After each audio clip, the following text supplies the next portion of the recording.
Okay, final video. As you heard, if you saw the video too, I was unable to finish with the adjustments because I had to stop work. And actually, with a clear mind, it's been a lot easier.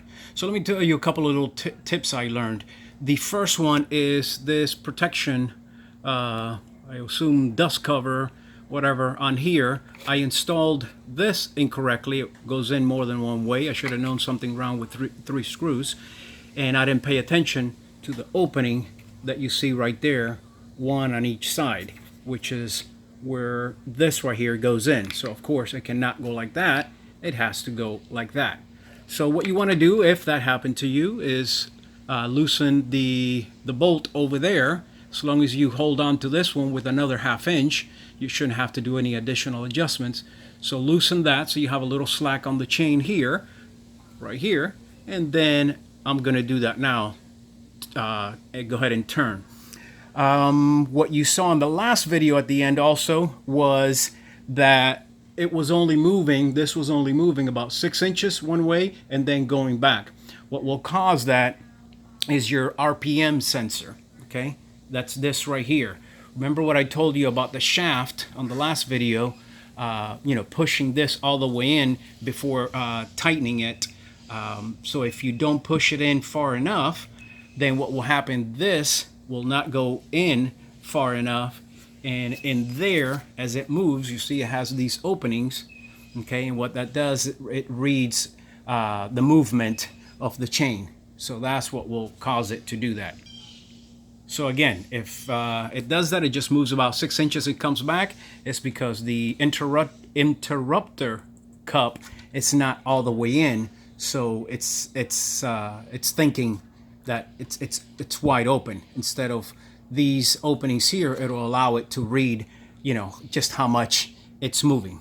So that's something else I've noticed so far. Okay, so you can see after removing those 3 bolts, this right here will turn.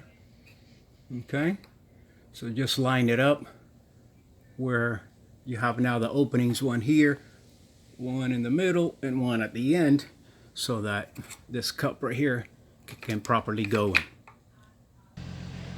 Okay, so always check everything it's been tightened, plugged in, etc. before you proceed, of course.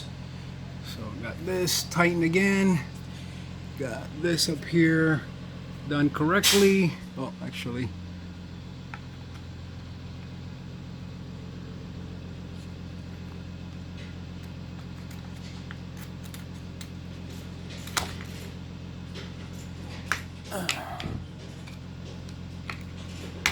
okay, so got that on, get this on. Remember, depending on the type of rail you have, is how tight this would be. Okay, and that should be it. Let's test it.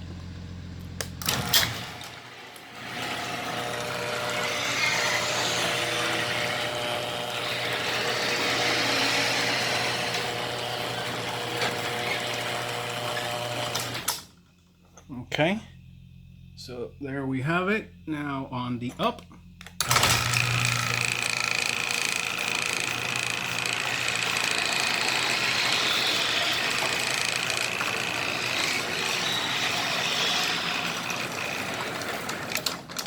Okay, and what you want to do is make sure it clears your garage.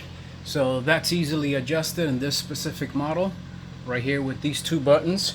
The one on the right, you turn it clockwise if you want it to go further this way, and the one on the left, you turn it counterclockwise if your door doesn't close enough. Okay, so lastly, all done, checked everything, tightened everything. Okay, but before I put the cover, okay, which is really easy if you recall, just 2 screws on each side, just slides in.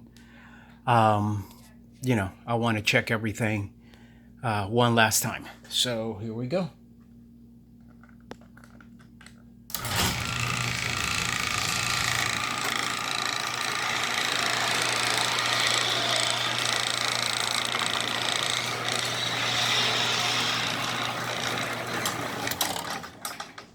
Okay, and there we have it. It's working. Any questions, write below, of course, in the comments. Subscribe if you enjoy these videos helping you fix things around your house. Like the video, of course, and share it also if you enjoyed it. Appreciate it. Patriot Marine out.